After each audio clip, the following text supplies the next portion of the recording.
வணக்கம். இன்னைக்கு நாம திருட்டு பொண்டாட்டி திவ்யாங்கிற ஒரு தமிழ் கதையை கொஞ்சம் விரிவாக பார்க்க போறோம். நீங்க பகிர்ந்துகிட்ட கதை இது. ஆமா.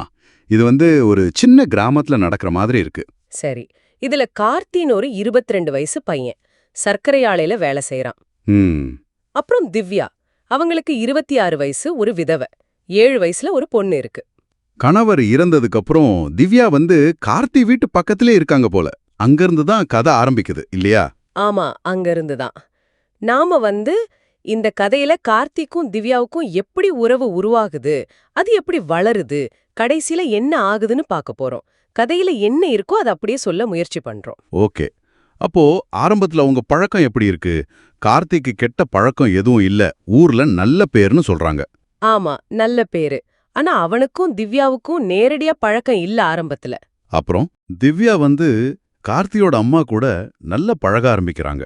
அடிக்கடி வீட்டுக்கு வர்றது போறதுன்னு. ஓஹோ, அம்மா வழியா தான் பழக்கம். ஆமா, அதுதான் முதல் புள்ளி. ஒரு இளம் விதவைக்கு அந்த மாதிரி ஒரு ஆதரவு தேவைப்பட்டிருக்கலாம் இல்லையா? சரிதான். அப்போ கார்த்தியோட அம்மா இல்லாதப்பதான் இவங்க 2 பேரும் பேசிக்கிறாங்களா? அம்மா அம்மா ஊருக்கு போற சமயம் பார்த்து இவங்க பேச ஆரம்பிக்கிறாங்க. சும்மா விளையாட்டு பேச்சு தான் முதல்ல. ம். அப்புறம் ஃபோன் நம்பர் மாத்திக்கிறாங்க. கொஞ்சம் கொஞ்சமா நெருக்கம் அதிகமாகுது. இதுல ஒரு முக்கியமான விஷயம் என்னன்னா, சொல்லுங்க. கார்த்தி ஒரு நாள் தற்செயலா திவ்யா சுய இன்பம் செய்யறத பாத்துறான். அட, இது இது கார்த்திக்கு பெரிய அதிர்ச்சியா இருந்திருக்குமே. ஆமா, அது வரைக்கும் ஒரு அக்கா மாதிரி இல்ல ஒரு பக்கத்து வீட்டுக்காரங்க மாதிரி பார்த்த ஒருத்தரை திடீர்னு வேற கோணத்துல பார்க்க வைக்குது. ஒரு ரகசியத்தை தெரிஞ்சுக்கிட்ட மாதிரி. அப்போ அவனோட பார்வை மாறுது, பாலியல் ஈர்ப்பு வருது. நிச்சயமா. அது வெறும் ஈர்ப்பு மட்டும் இல்ல, அவங்க உறவோட அடிப்படையே மாற ஆரம்பிக்குதாங்க. இதுக்கப்புறம் கதை எப்படி போகுது? திவ்யா சைடுல இருந்து மாற்றம் வருதா? வருது. திவ்யா கார்த்தியோட அம்மா கிட்ட கள்ளக்காதல் பத்தி பேசுறாங்க. கார்த்தி இத ஒட்டு கேக்குறான். ஓ, அம்மா என்ன சொல்றாங்க? அம்மா நேரடியே எதுவும் சொல்லல. ஆனா யாருக்கும் பாதிப்பு இல்லைன்னா தப்பு இல்லைங்கிற மாதிரி மறைமுகமா ஒரு சிக்னல் கொடுக்கறாங்க. இது திவ்யாவுக்கு ஒரு தைரியத்தை கொடுத்திருக்கோம் இல்லையா? அதேதான். அது ஒரு மாதிரி ஒரு கிரீன் சிக்னல் மாதிரி அவங்களுக்கு பொட்டிருக்கு. அதுக்கப்புறம் தான் திவ்யா கார்த்திக் கிட்ட இன்னும் கொஞ்சம், அதாவது பாலியல் ரீதியா பேச ஆரம்பிக்கிறாங்க. ம். ஒரு நாள் வீட்ல யாரும் இல்லாதப்போ சாப்பாடு கொண்டு வராங்க. அப்ப 2 பேருக்கும் நடுவுல ஒரு டென்ஷன், ஒரு பாலியல் பதட்டம் உருவாகுதுன்னு கதை சொல்லுது. அந்த பதற்றம் எப்படி அடுத்த கட்டத்துக்கு போகுது? அதுக்கு முன்னாடி இன்னொரு சம்பவம். கார்த்தி மறுபடியும் திவ்யா சுய இன்பம் செய்யறத பாக்குறான். அப்ப திவ்யா இவன் பேரை சொல்றா. ஓஹோ, அப்போ திவ்யாவோட விருப்பம் கன்ஃபார்ம் ஆயிடுச்சு அவனுக்கு. ஆமா. அடுத்த நாள் கார்த்தி அம்மா மறுபடியும் ஊருக்கு போறாங்க. திவ்யா நல்லா அலங்காரம் பண்ணிட்டு வராங்க. சரி. அங்கதான் உறவு தொடங்குதா? ஆமா. சாப்பிட்டு முடிச்சதும் கதைப்படி திவ்யாவே தான் உறவ ஆரம்பிக்கிறாங்க. முதல்ல வாய்வழி புணர்ச்சி நடக்குது. ஓகே. அதுக்கப்புறம் அவங்க உறவு ரொம்ப தீவிரமாகுது. பல தடவை பலவிதமான நிலைகள்ல உறவு கொள்றாங்க. அதாவது கதை அது ரொம்ப விரிவா சொல்லுது. வாய் வழி புணர்ச்சி வழின்னு. சில சமயம் ஆசன வாய் வழியாவும். அடேங்கப்பா, இதெல்லாமே ரொம்ப ரகசியமா நடக்குதா?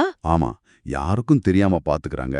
அந்த ரகசியம், அந்த தீவிரம், அதுதான் அவங்க உறவோட முக்கிய அம்சம். இந்த உறவு எவ்வளவு காலம் நீடிச்சது? கதைப்படி 1 வருஷம். 1 வருஷம் இப்படியே போகுது. ஆனா திடீர்னு என்னாச்சு? கார்த்திக்கு கல்யாணம் ஃபிக்ஸ் பண்றாங்க. ஓ.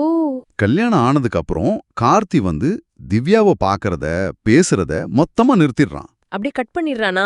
ஆமா, சுத்தமா மறந்த மாதிரி அவனோட புது வாழ்க்கையில மனைவி கூட கவனம் செலுத்த ஆரம்பிச்சிடுறான். கதை எப்படி முடியுது?